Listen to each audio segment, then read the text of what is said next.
ஒரு அழகான தோட்டத்தில் ஒரு சின்ன எறும்பு வாழ்ந்து வந்தது. அது தினமும் கஷ்டப்பட்டு உழைத்து தன் உணவை சேமித்து வைத்தது.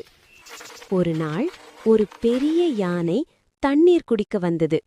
கவனிக்காமல் யானை சின்ன எறும்பின் வீட்டை மிதித்துவிட்டது. எறும்பு பயப்படவில்லை. மெதுவாக சொன்னது, பரவாயில்லை, அடுத்த முறை கவனமாக இருங்கள். சில நாட்களுக்கு பிறகு அதே யானை ஒரு வலையில் சிக்கிக் கொண்டது. அதை பார்த்த எறும்பு தன் நண்பர்களை அழைத்தது. அனைத்து எறும்புகளும் சேர்ந்து வலையை மெதுவாக கடித்து கிழித்துவிட்டன.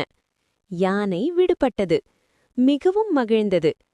அப்போது யானை சொன்னது, சின்னவர்களையும் மதிக்க வேண்டும். உதவி செய்யும் நல்ல மனசு இருந்தால் சின்னவர்களும் பெரிய உதவி செய்யலாம்.